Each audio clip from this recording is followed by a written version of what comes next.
if you want to understand the plight of Bihar, you have to understand how and when it started. अगर आप आंकड़ों को ध्यान से देखिएगा तो आपको पता चलेगा कि 1965 से पिछले वर्ष तक कोई ऐसा वर्ष नहीं गया है जब बिहार दूसरे राज्यों के मुकाबले किसी न किसी आंकड़े में पीछे न गया हो। 1950 से लेकर 65 तक बिहार टॉप 5 में, फिर उसके बाद टॉप 10 के राज्यों में रहा है। 65 के बाद ऐसा क्या हुआ कि बिहार लगातार उसके बाद नीचे लुढ़क रहा है। कई लोगों को लगता है कि लालू जी आए तो बर्बाद कर दिया, ऐसी बात नहीं है। लालू जी 1990 में मुख्यमंत्री बने हैं, तब भी बिहार देश का सबसे गरीब राज्य था। कुछ तो हुआ 1965 से 1990 के बीच में कि आप 5-6 नंबर से गिरते गिरते 28 पर आ गए। तो उसको ध्यान से अगर आप देखिएगा तो आपको पता चलेगा कि 1967 से 1990 तक, आप में से जो लोग सीनियर लोग हैं और थोड़ा बहुत भी राजनीति में अगर रुचि रखते हैं तो आपको पता चलेगा कि 1967 से 1990 तक 23 साल में बिहार में 32 से ज्यादा सरकारें बनी हैं। 32 से ज्यादा सरकार, 5 बार गवर्नर रूल इंक्लूडेड। तो कोई 5 दिन के लिए मुख्यमंत्री बना, कोई 1 साल के लिए बना, कोई 2 महीने के लिए बना, कोई 6 महीने के लिए बना, कोई 1-1.5 साल के लिए बना। एक बड़ा लंबा राजनीतिक अस्थिरता का दौर रहा। तो विकास की किसी को चिंता ही नहीं है। जो सत्ता में है उस चक्कर में है कि कुर्सी कैसे बचे, जो विपक्ष में है सोच रहा है कैसे इनको पलट के हम बने। दूसरे राज्य धीरे धीरे आगे बढ़ते गए, बिहार पीछे छूटता गया। 1990 में यहां पर राजनीतिक स्थिरता लौटी तो लालू जी के फॉर्म में लौटी।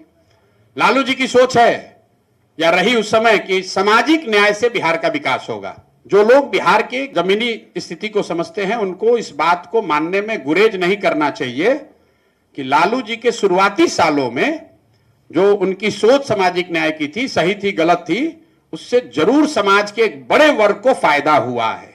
ये अलग बात है कि 2-4 साल के बाद उनके राज में पूरा जंगल राज हो गया, व्यवस्था खराब हो गई, अपहरण, रंगदारी, जो भी हो, करप्शन। लेकिन वैचारिक तौर पर जो शुरुआत उन्होंने करी थी उससे बिहार के एक समाज के एक बड़े वर्ग को फायदा हुआ है। लेकिन आर्थिक नजरिए में लालू जी ने कुछ प्रयास नहीं किया। दूसरा जो उन्होंने बड़ी दूसरी गलती करी, गलती जानबूझ के किया या उनकी समझ का फेर है, कि जिन वर्गों को उन्होंने आवाज दिया उन वर्गों के बच्चों के पढ़ाई की बात नहीं की। जिन वर्गों को उन्होंने आवाज दिया उनको उन्होंने जमीन नहीं दी। और तीसरा, उन्होंने उन परिवार के लिए, अपने उन जाति के लोगों के लिए भी उन्होंने पूंजी व्यापार की व्यवस्था नहीं की। नतीजा क्या हुआ कि जिन वर्गों की राजनीति वो किए वो लोग भी और पीछे छूटते चले गए। वो आवाज लगा रहे हैं, लालू जी के नाम पर झंडा उठाए, उनका आवाज बुलंद किया, लेकिन उनकी अपनी शैक्षणिक या आर्थिक स्थिति नहीं सुधरी। उसके बाद 2005 में नीतीश बाबू आए। पहले 5 साल में आपको हमको बिहार सुधरता हुआ दिखा, बिल्कुल दिखा। वो इसलिए दिखा कि बेस इतना कम था, कमरे में अंधकार बहुत हो तो एक दिया भी कोई जलाएगा तो प्रकाश दिखने लगेगा। 2005 से लेकर 2012-13 तक नीतीश जी का जो 20 साल का शासन काल है, इसको 2 भाग में सीधे बांट दीजिए, तब आपको समझ में आएगा कि 65 से 90 में क्या हुआ। नीतीश कुमार वही हैं, व्यवस्था वही है, बिहार की सरकार वही है, समाज वही है, जाति वही है। लेकिन 2005 से लेकर 2012-13 तक जो नीतीश जी की सरकार चली उसमें बिहार सुधरता हुआ दिखा।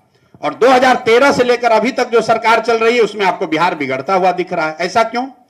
ऐसा इसलिए कि 2005 से लेकर 2013 तक बिहार में एक स्थिर सरकार चल रही थी जो नीतीश और भाजपा की सरकार थी। 13 के बाद 25 तक नीतीश जी की ये 7वीं सरकार है। हम लोग ऐसे हंसी में कहते हैं पलटू राम है, इधर पलटता है उधर पलटता है। ध्यान से देखिएगा तो 13 के बाद ये नीतीश कुमार की 7वीं सरकार है। 13 में मोदी जी आए तो मोदी जी से अलग होकर नीतीश कुमार माइनॉरिटी की सरकार बना लिए, वो पहला प्रयोग हुआ। फिर लोकसभा 14 में उनकी पार्टी चुनाव हार गई तो अपना पद छोड़कर मांझी जी को बना दिए, वो दूसरी सरकार हुई। फिर मैं यहां आया, उनको समझाया वापस आने के लिए, तो मांझी जी को हटाकर खुद बने तो वो तीसरी सरकार हो गई। फिर महागठबंधन के साथ चुनाव जीते, वो चौथी सरकार हुई। फिर 2 वर्ष में भाग के भाजपा में चले गए, वो 5वीं सरकार हुई। फिर भाजपा से भागे महागठबंधन में, वो 6वीं सरकार हुई। और फिर महागठबंधन से छोड़कर अभी आए हैं, ये 7वीं सरकार है। मैं क्यों आपको इतना लंबा बता रहा हूं?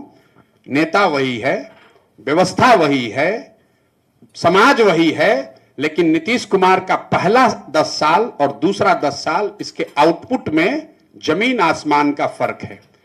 क्योंकि 10 साल राजनीतिक तौर पर वो स्थिर थे, कुछ अच्छा कर रहे थे। अगला 10 साल अब उनको एक ही चिंता है, कुर्सी बची रहे। अंदाजा लगाइए कि 70 में जो मुख्यमंत्री रहा होगा उसकी भी यही चिंता है किस तरह कुर्सी बचा रहे। 80 में जो मुख्यमंत्री था उसको भी यही चिंता था कि हमारी कुर्सी बची रहे। तो राजनीतिक अस्थिरता का लंबा दौर और वैचारिक स्तर पर शिक्षा में इन्वेस्ट न करने की वजह से यहां पर परेशानी हुई। 1955 में बिहार और तमिलनाडु बराबर थे। आज तमिलनाडु का एनुअल बजट है 7.5 लाख करोड़, बिहार का एनुअल बजट है 2.8 लाख करोड़। आपसे 3-4 गुना बजट के टर्म में 4 गुना बड़ा हो गया है। One single differentiator has been the investment in education. जो द्रविडियन आंदोलन हुआ वहां पर भी यही हुआ, ब्राह्मणिकल ऑर्डर को हटाओ, जो यहां पर सामाजिक न्याय की बात है, यही द्रविडियन आंदोलन में भी हुआ है। The difference has been 2, 1 investment in education and second समाजवाद के नाम पर कैपिटलिस्ट को भगाया नहीं गया। बिहार में यह समाजवादी विचारधारा इतना अंदर चला गया है कि यहां पर कैपिटलिज्म को, बिल्कुल कैपिटल को लोग गुनाह मानता है। मुख्यमंत्री यहां किसी बिजनेसमैन से नहीं मिलते हैं। तमिलनाडु में, केरल में लोग मिल रहा है, यहां पर नहीं मिलता है। इसी वजह से हम लोग पीछे छूट गए।